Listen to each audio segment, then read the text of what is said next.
आरोग्य जागृती।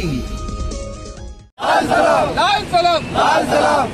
पगार वाढ पगार वाढ पगार वाढ पगार वाढ। कोण म्हणता देत नाही, कोण म्हणता देत नाही। काम ज्यादा काम ज्यादा। इन्कलाब जिंदाबाद इन्कलाब जिंदाबाद। राइट, जोर से बोलो। पगारवाढ आमच्या हक्काची नाही कोणाच्या बापाशी। बाईट तू बाईट बाईट बाईट बाईट बाईट ना। हां, नमस्कार, आम्ही आरोग्य मित्र। आमच्या किमान वेतन मागणीसाठी आम्ही आजचा 4था दिवस आहे धरणे आंदोलनासाठी कलेक्टर ऑफिससमोर बसलेलो आहे आणि हे आंदोलन पूर्ण महाराष्ट्रामध्ये चालू आहे। 36 जिल्ह्यामध्ये हे आंदोलन चालू आहे। ज्या आमच्या मागण्या आहेत त्यामध्ये किमान वेतन असेल किंवा दरवर्षी 10% वाढ असेल, अशा 10 मागण्या आहेत ते सरकारने मान्य करावा, यासाठी हे धरणे आंदोलन आमचे चालू आहे। तुम्ही आतापर्यंत कोणाकोणाला फॉलोअप केलं, कोणाकोणाला लेटर दिलेलं आहे? आतापर्यंत आम्ही जेवढे आमदार आहे आपल्या जिल्ह्यातील किंवा बाहेरच्या जिल्ह्यातील, पालकमंत्री असेल, आमदार असेल, यांना सगळ्यांना लेटर दिलेले आहे। माजी खासदार असेल, आरोग्यमंत्री असेल, त्याचप्रमाणे आपल्या योजनेचे CEO आहे त्यांना लेटर दिलं आहे। तिन्ही ज्या TPA सहाय्य संस्था आहे, सोसायटी आहे, या सगळ्यांना आम्ही लेटर दिले। आणि काल एक आरोग्यमंत्री आणि आपले अध्यक्ष कराड साहेब यांची मीटिंग झाली, तर त्या मीटिंगमध्ये सुद्धा काही निष्पन्न झाले नाही। त्यामुळे आम्ही आज पुन्हा संप आमचा सुरूच आहे। तुमच्या मागण्या काय काय? आमची अशी मागणी आहे सर की आम्हाला किमान वेतन कायद्यानुसार 26,000 पेमेंट झाली पाहिजे आणि दरवर्षी 10% दरानं वाढ इन्क्रीमेंट झाली पाहिजे आणि जे आमचे सिक लीव आहे आणि महापुरुषाच्या जयंती आहे तर आम्हाला त्याची सुट्टी मिळावी। महात्मा ज्योतिबा फुले जन आरोग्य योजना ज्या आरोग्य मित्रावर चालतात असं तुम्ही म्हणताय, यासाठी तुम्हाला येणारे कोणत्या कोणत्या अडचणी असतात? सर, जेव्हा आम्ही हॉस्पिटलमध्ये जेव्हा एनरोलमेंट करतो सर, तेव्हा लई प्रॉब्लेम येतात। राशन कार्ड ते फाटेल असतात, आम्ही त्यांचं कसं तरी एनरोलमेंट करून घेतो ऑनलाईनवर आणि त्यांना समजावून पण सांगतो। त्यानंतर कधी कधी मेडिकल सुविधा पण भेटत नाही, तिथं जाऊन आम्ही डॉक्टरांना सांगतो की हे आजार योजनेत बसतं, तुम्ही का त्याचा इलाज योजनेमध्ये करत नाही। तिथं जाऊन आम्ही डॉक्टरांशी थोडा बहुत लढा करून त्यांना ती सुविधा योजनेत भेटतात ते देतात। महात्मा ज्योतिबा फुले जी योजना आहे ते फक्त आरोग्य मित्रच पूर्ण समजावून सांगतात, याच्यावर लोकांना सुविधा मिळते, याबद्दल तुम्हाला काय बोलायचं आहे? आरोग्य मित्र का जो काम रहता है स्टार्टिंग से लेकर लास्ट तक है, जैसे एडमिट होता है तो हॉस्पिटल वाले उससे एक्स्ट्रा में पैसे लेते हैं, उसको योजना की माहिती देते नहीं है, योजना में बिठाते नहीं है। वो काम हम लोग करते हैं, उसका योजना में से में इनरोलमेंट करते हैं, स्टार्टिंग से लेकर लास्ट तक डिस्चार्ज तक फैसिलिटी देते हैं, पैसे लगन नहीं देते हैं, जो और एक्स्ट्रा चार्जेस रहते हैं, जो उसका एडमिट का खर्चा रहता है, जो उसका मेडिकल का खर्चा रहता है, वो उसका लास्ट तक हम डिस्चार्ज तक देखते हैं। फिर भी और जो उसको कुछ अगर ऑन बेड रहता है या खाने का कुछ रहता है, उसको पेशेंट को जो सुविधा मिलना चाहिए वो पूरा आरोग्य मित्र देखता है लास्ट तक, स्टार्टिंग से लेकर लास्ट तक। जैसे भी आरोग्य मित्रों के पास जो पेशेंट आता है उसको पूरी इन्फॉर्मेशन आप देते हो, तो शासन भी बोलता है कि हर एक को योजना मिलना चाहिए।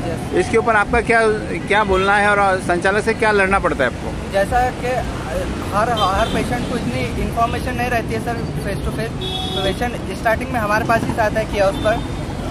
जब हॉस्पिटल में एंट्री मारते हैं तो स्टार्टिंग में हमारा कियोस्क रहता है और जहाँ से पेशेंट को स्टार्टिंग से जो हम इन्फॉर्मेशन देते हैं कि आपको ये सुविधा मिलेंगी। जो पेशेंट का एनरोलमेंट में कुछ प्रॉब्लम आते हैं तो हम आगे बढ़ के उसका एक ETI बोल के प्रोसेस रहता है, इमरजेंसी ट्रीटमेंट। अगर उस पेशेंट का कुछ डॉक्यूमेंट्स में अड़चनी आती है तो हम पेशेंट को वो भी इन्फॉर्मेशन देते हैं कि आपका हॉस्पिटल वाले क्या करते हैं, किसी का नहीं बैठता बोल के या उसके डॉक्यूमेंट्स कंप्लीट नहीं है बोल के उसको प्राइवेट में लेने की कोशिश करते हैं, पर हम आगे बढ़ के उसका इमरजेंसी ट्रीटमेंट हमारे बेस पर कराते हैं और उसके डॉक्यूमेंट्स के लिए पूरी इन्फॉर्मेशन देते हैं और उसका डॉक्यूमेंट्स क्लियर करा के उसको योजना का लाभ देते हैं लास्ट तक। राजकीय लोग आपको हमेशा फ़ोन करते हैं पेशेंट के लिए, हमारा पेशेंट का ये करो, तो ऐसे टाइम में आपको कोई सपोर्ट नहीं करा, इसके ऊपर आप क्या बोलना चाहेंगे राजकीय लोगों को?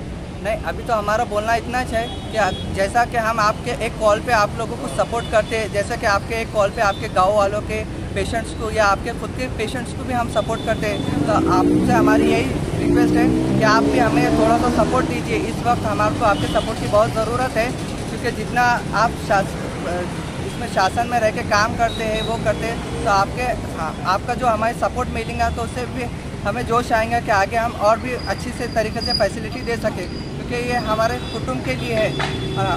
हम जो अभी शासन का जो पहले 1.5 लाख मिलता था, अभी शासन ने 5 लाख कराए, बस शासन ने पेशेंट्स के लिए बढ़ाया है, पर हमारे लिए भी जो हम कर्मचारी है, पर हमारे लिए भी शासन को सोचना चाहिए कि हमारी पेमेंट के बारे में भी थोड़ा बहुत बढ़ाना चाहिए शासन को। अपने मुख्यमंत्री देवेंद्र फडणवीस और आरोग्य मंत्री अब अपने औरंगाबाद जिले के जो पालक मंत्री हैं, ये हेल्थ के बारे में बहुत कॉन्शियस है, इनको क्या संदेश देंगे आप?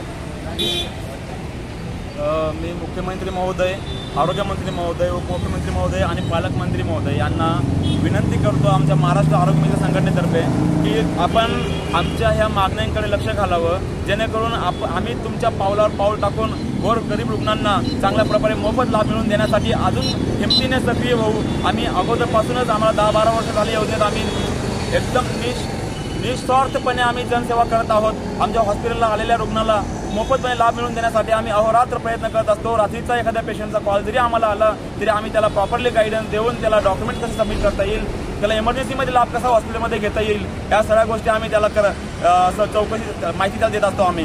तर यामुळे आमच्या आरोग्य मित्रांचा जो आता सध्या प्रचंड संताप आहे की आमचं किमान वेतन आम्हाला मिळायला पाहिजे, किमान वेतनानुसार आम्हाला जो पगार व्हायला पाहिजे तो आम्हाला लवकरात लवकर मिळून देण्यात यावा। परत आमच्या जे काही प्रत्येक महिन्याला जी आम्हाला एक्स्ट्रा वार्षिक जे इन्क्रीमेंट होत असते ते वार्षिक इन्क्रीमेंट आम्हाला 10% प्रमाणे मिळावं आणि बाकीच्या रजा वगैरे आहे जे आम्हाला सर्व मान्य लागू व्हाव्या एवढी आमची विनंती आहे त्यांच्याकडे। या तुटपुंज पगारावर आपलं परिवार चालत नाही असं तुमचं म्हणणं आहे, तर शासनाला काय मागणी करणार तुम्ही? सर एक ही प्रमुख मांगनी है हमारे लोग की जो मिनिमम जो एक्ट है यहाँ पर मिनिमम वेजेस एक्ट, बस उसके तहत हमको पेमेंट मिलना चाहिए। क्योंकि आज आप जो आरोग्य मित्र को अपॉइंट कर रहे हैं at the time of appointment की कंपनी देखती है कि ये बंदा ग्रेजुएट है या नहीं है। एटलीस्ट हमारी जो ग्रेजुएशन हम सब हैं यहाँ पर ग्रेजुएट है, कोई पोस्ट ग्रेजुएट है, तो हमारा क्वालिफिकेशन देकर एटलीस्ट हमको पे किया जाए, उसके आधार पर पे किया जाए। आज हम सब का पेमेंट जो है तो 12 से 12.5 हज़ार के दरमियान है।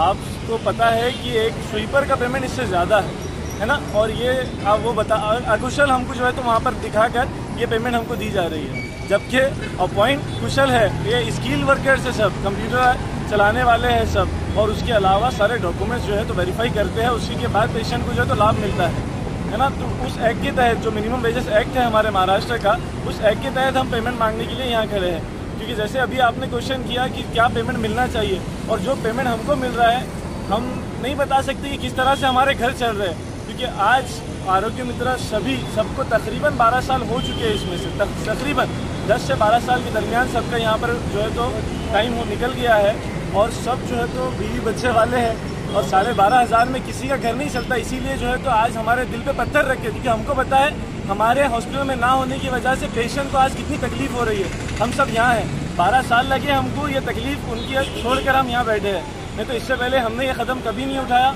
आज अभी का एक वीडियो है सुबह का कि घाटी में एक माँ खड़ी है हमारे काउंटर पर कि मेरी 3 साल की बच्ची आईसीयू में एडमिट है, आरोग्य मित्र यहाँ नहीं होने की वजह से जो है तो योजना का लाभ हम नहीं ले पा रहे हैं। वो तो फिर भी घाटी का ये हाल है, तो आप ये सोचिए कि private hospital other than government hospital हमारे पास 52 और हॉस्पिटल है, वहाँ पेशेंट्स का क्या हाल हो रहा होगा। सर आपको ऐसा नहीं लगता है कि 50 हॉस्पिटल आपके ऊपर डिपेंड है, आज उनके पास जो आप नहीं होने से उनकी सर्जरी मिस हो रही है, तो इसके ऊपर क्या बोलेंगे आप? सर मिस नहीं हो रही है, मैं इसका सारा जिम्मेदार जो है तो शासन को ठहराऊंगा और हमारी कंपनी को ठहराऊंगा। ये मिस नहीं हो रहा, लोगों का इतना ज़्यादा नुकसान हो रहा है क्योंकि जिनका इमरजेंसी है इस टाइम पे हॉस्पिटल भी हाथ उठा लेता कि अब आरोग्य मित्र कब आएंगे नहीं पता।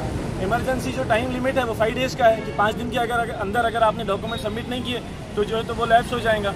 तो इसका फ़ायदा हॉस्पिटल उठा रहे हैं, क्योंकि अगर मेरा भी पेशेंट हो, मैं खुद आरोग्य मित्र हूँ, इस वक्त पर अगर मुझे ले जाना पड़े तो मैं उसको लाभ नहीं दिला सकता, क्योंकि सारे आरोग्य मित्र काम बंद आंदोलन पर है, और 5 दिन में अगर मैं वो डॉक्यूमेंट सबमिट ना करूँ तो मुझे वो जो भी सर्जरी है, जो भी मेरी सर्जरी है वो मेरे को पेड में करनी ही पड़ेगी। तो ये बहुत ज़्यादा जो है तो नुकसान पेशेंट का हो रहा है, और हम वो दिल पे पत्थर रख के यहाँ खड़े हैं। बस हमारा यही मांग रहे हैं कि जितना जल्द से जल्द हमारा मुद्दा ये हल हो जाए, हम हमारी ड्यूटी पर वापस चले जाए और पेशेंट की मदद करते।